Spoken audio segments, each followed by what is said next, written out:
हाणे यार साल कोन का हाणे पानी ताणी दे हाणे बस पानी तो पिया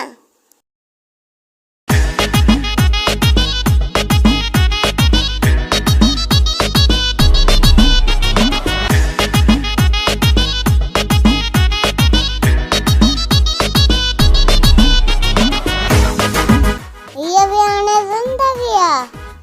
वन्या भला फकीर दे उशास ते शादी मुझे तिंदी जाना तिंदी अल्लाह अल्लाह अस्सलाम वालेकुम वालेकुम अस्सलाम वे केर जाना शादी वा फकीर साईं मुझे शादी नथी थे ज़ाल कोन्ह का न फकीर साईं माना घर में अकेलो आ न ज़ाल का सोया देखो आने दुखियो आ घर में ज़ाल कोन्ह का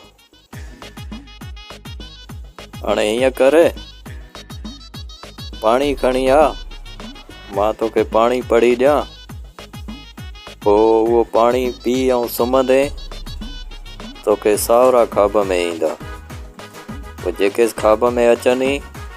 सुबुह जो उन्हनि ॾे रिश्ते जे लाइ वञिजां तुंहिंजी शादी थी वेंदी हाणे वञ अॻ में पाणी खणी आ त तोखे पढ़ी ॾियां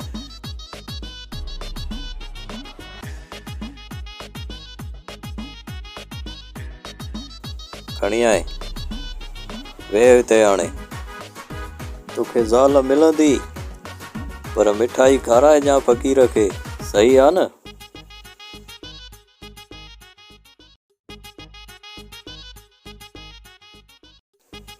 हाणे पाणी खणी वञ पाणी पी ऐं सुम्हिजां सुम्हंदे त तोखे सावरा ख्वाब में ईंदा पोइ जेके बि सावरा ख्वाब में अचनि सुबुह जो उन्हनि ॾे वञिजां उन्हनि खां संग घुरजां के जान मूंखे संग ॾियो मां शादी कंदुमि सही है फकीर साईं सही है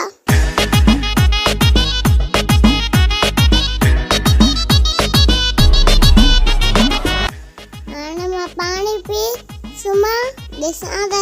सारा ख्वाब में अचनि था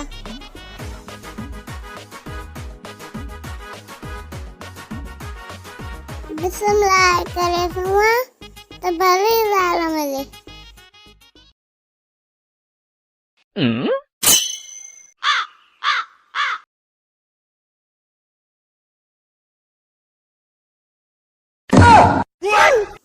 हे छा तो ख्वाब में ॾिनो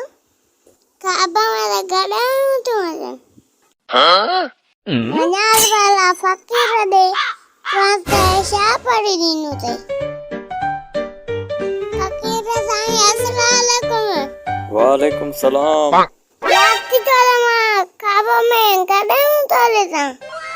गॾायूं थो ॾिसे हा आओ पोइ पक सां तुंहिंजी शादी